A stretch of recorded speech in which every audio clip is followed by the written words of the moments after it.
Welcome to Tea for Lunch, a show powered by Arcade.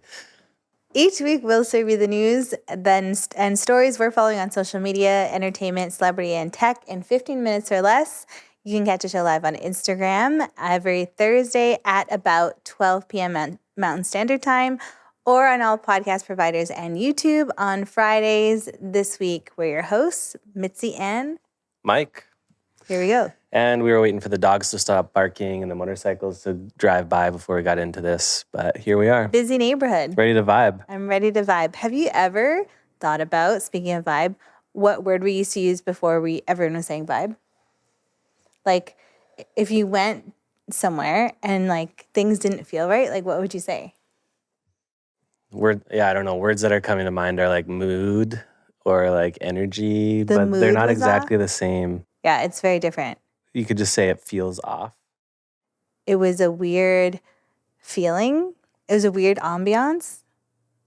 Like, say you go into a party and the vibes were off. What would you say? I don't know. I know.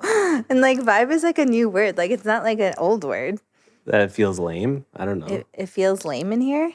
It feels the energy is off because that's not quite it. Energy and vibe are so different. Anyways. Yeah. And how would you say, like, let's just vibe on this podcast? Let's just roll with it. Let's have a good time. I don't know. Let's have a good time. Very different than vibe. Time. Yeah. Anyways. Speaking of a good time, been watching a lot of TV lately. Yeah, that's a good time. We just finished Hijack on Apple Plus. Such a stressful show. One of my favorites in a long time. Oh my gosh, it was very good, very stressful. I had, like, high anxiety the whole time. Yeah, and you already have anxiety around flying, so it wasn't ideal, but no. We both like Idris Elba. Is that how you say his name? I think it's Idris Elba. Idris? Okay, Harrison's nodding yes. Yeah, it was Idris a very Elba. Good show. If you like thriller type, not like thriller like someone's like hiding in the forest ready to kill you kind of vibe. It's like suspense. Suspense, yes, that's the word. You know, before we used to say thriller, we would say things like suspense. Nice. Yeah. We've also been watching The Bear. Yeah, The Bear is so good. I feel like we're a little late. We are late for sure. We're good with the first season. Like, we watched it in a timely fashion, and then we gave up on it. Yes. For whatever reason. I think it was just kind of chaotic, and it was, like, stressful. And we were like, work is stressful, life is stressful. Why do we need to be stressed when we're watching TV? Yeah, but then we watched Hijack as well, so. Maybe we're actually not stressed in real life. Maybe our life is, like, finally not too stressful. I think we're getting better at just normalizing a high-stress lifestyle. You're like, that's not it. But, yeah, I think running a business, it'd be like that. Yeah, The Bear, we've watched the Christmas episode last night, and if you know, you know. Like, Season 2, Episode 6. That episode is chaotic. Like, it's twice as long as all the episodes, first of all. So chaotic. I was not ready. Jamie Lee Curtis is in it. John Mulaney is in it. Yeah. It's just star-studded and wild. I felt like I was in the room and felt the tension. I was stressed. It was intense. Yeah. But great show. Highly recommend. Yeah, I just want the new restaurant to open already. It really makes me want to go to culinary school. Like, I have been searching on TikTok and following, like, these, like, people who are in culinary school, specifically ICE, and then the school in The Bear is, like, another competitor to that school.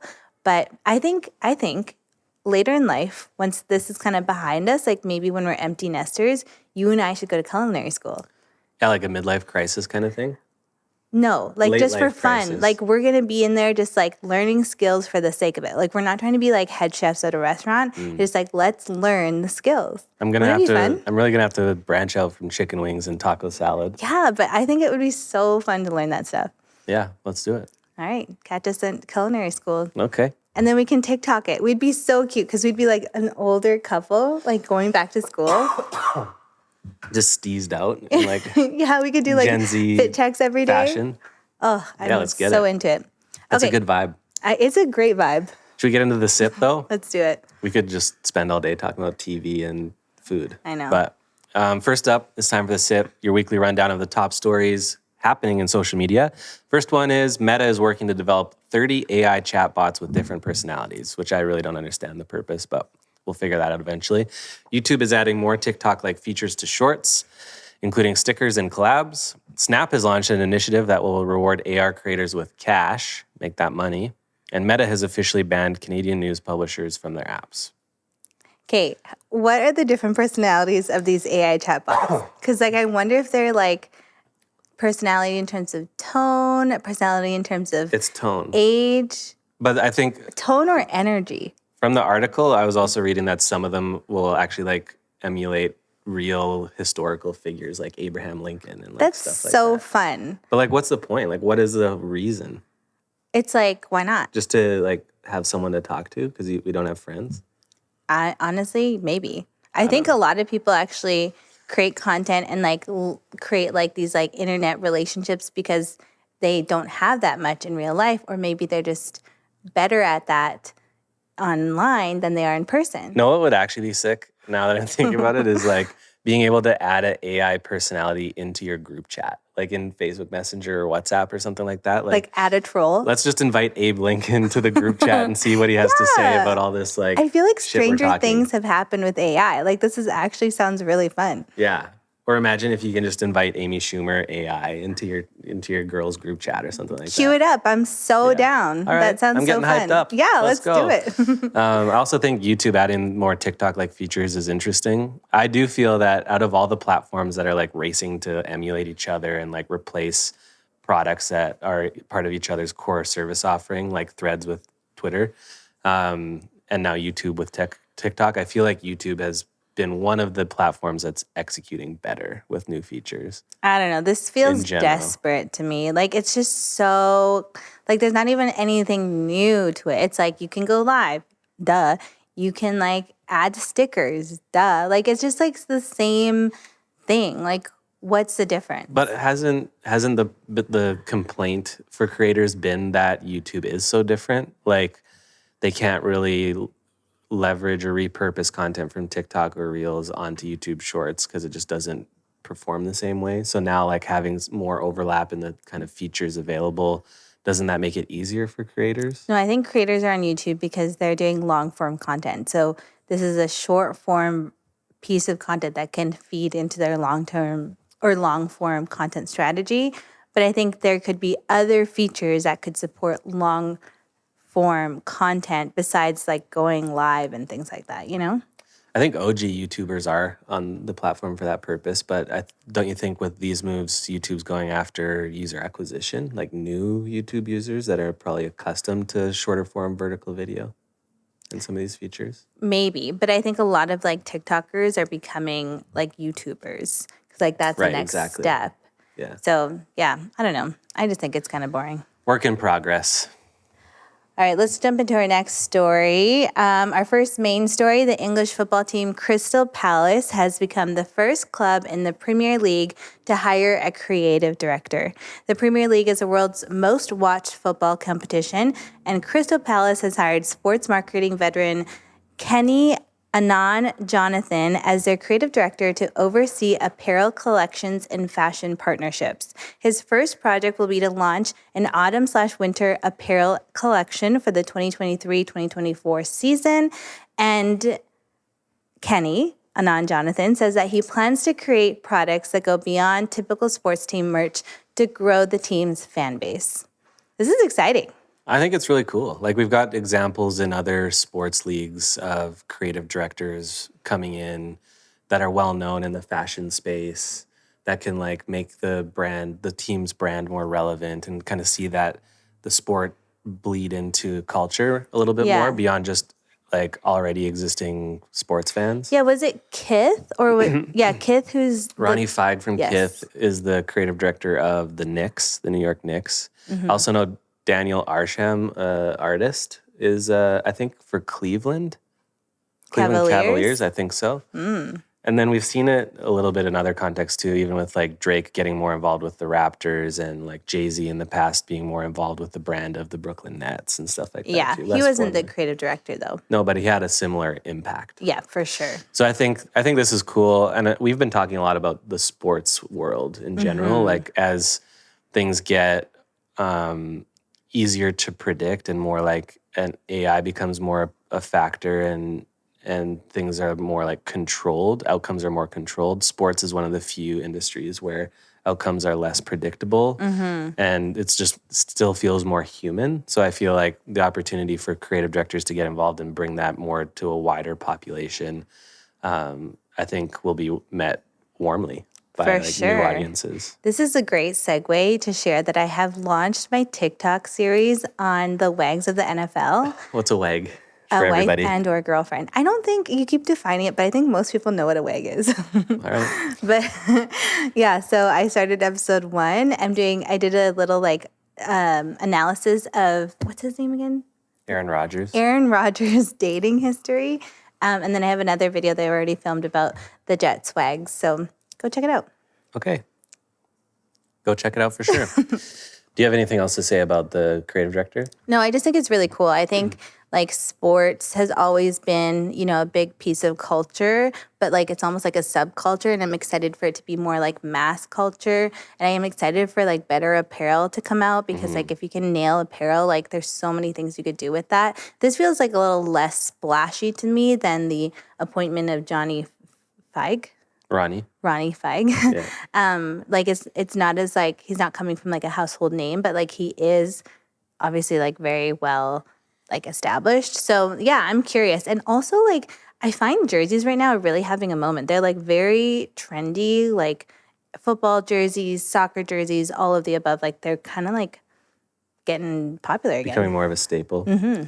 Yeah. I think might it could be even get good. one. And in basketball, we've seen these new rules actually influence like what the court looks like and like stuff like that too. So I wonder if the environment of these football or soccer games will actually change as well. Yeah, we'll see.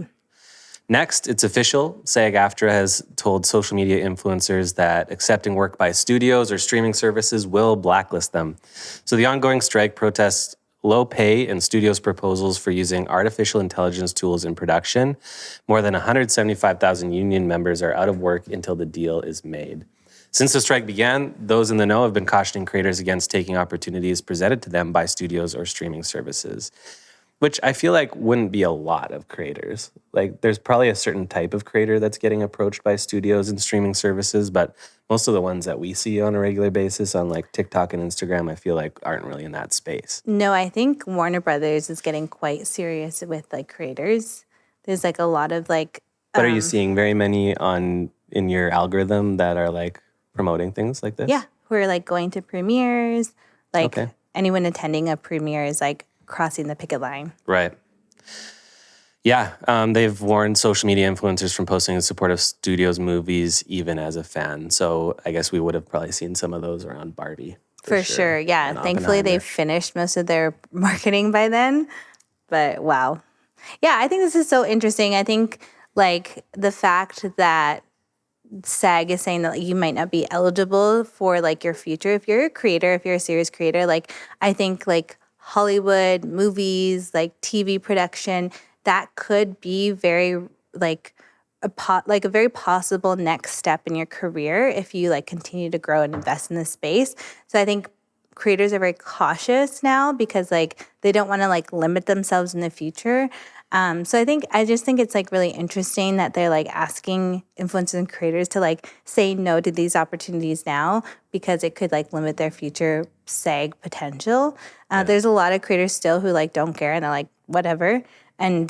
But we'll see. I think this strike, from what I'm reading, is going to be like cleared up by September. So hopefully it won't be like too much longer. But yeah, it's weird. That'd be good. If you got it cleared up. Yeah, mostly because everyone's on vacation in August and doesn't care. And then going back into the fall, people like go back into production and they need to like stay on top of like timelines and things like that. So that's when like studios will really lose money if things actually go to a halt. Okay. And I don't think that like with streaming services, because streaming services don't report on their numbers, it's really hard to like create residuals because they don't report on their numbers. They don't report on streaming numbers. So like how could they? That would mean that like Netflix and all streaming services would have to report on how many people are viewing their content, which they wouldn't do. So I think like, I don't know, I don't see them like letting that go. Didn't know you knew so much about this. I do. Thank you for your service. You're welcome. What's up next? Let's do it. Okay. Have you been on Airbnb lately? I have not. Well, you may want to check it out because Gwyneth Paltrow is listing her stunning Montecito guest house on Airbnb. She shared the news on Instagram, and she explains that loneliness and a lack of community have hit an all-time high over the last few years. So Airbnb had the brilliant idea of doing something to make the world less lonely, which is why she's now inviting people to stay in her guest house for the night. Guests can enjoy the pool, go for a hike, use Gwyneth's favorite Goop products in their home, and even enjoy an intimate meal with Gwyneth and her husband. Really? I didn't realize that. That's crazy. Bookings are available for 1 day only, August 15th. Wow. Isn't that cool? Hit me up when J Balvin does this. I know. I really hope this is like the first of many. Like, could you imagine if you're like, Yeah. I'm just going through in my head all the like Architectural Digest open door videos I've watched on Right? YouTube and thinking like, which ones would I want to go to? I know, this would be so cool. Like, this would be amazing. Or like Rainn Wilson's house.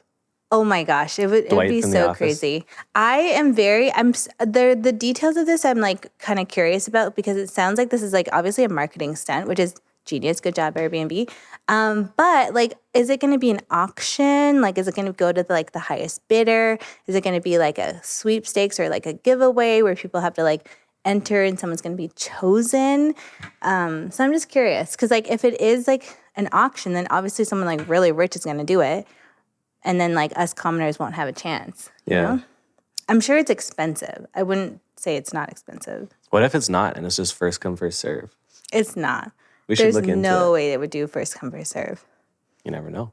But yeah, wouldn't that be cool? Would you ever, would you do something like this? If I was a celebrity? No. If, like...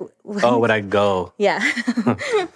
Not if it was, like, not for Gwyneth Paltrow. I don't care about that. I'm not trying to use Goop products. But it, like I said, if, like, someone that I was interested in did that, I'd definitely look into it at least. Right. Like if Drake did it? I wouldn't sell the farm just to have 1 day in someone's house, though. For sure. Yeah. We got to be responsible. Yeah. Yeah. Yada, yada, yada. Anyways, I'm excited about this. And I'm excited to see what Airbnb does next. They've been on one lately. Yeah, their Barbie house Airbnb stunt, that was cool. Yeah, I'm ready for the Barbie stuff to be done, but like they're doing some cool stuff. I still need to see Barbie. Yeah. We'll get there. Well, now that we've whet your palate, go eat something more substantial. See ya.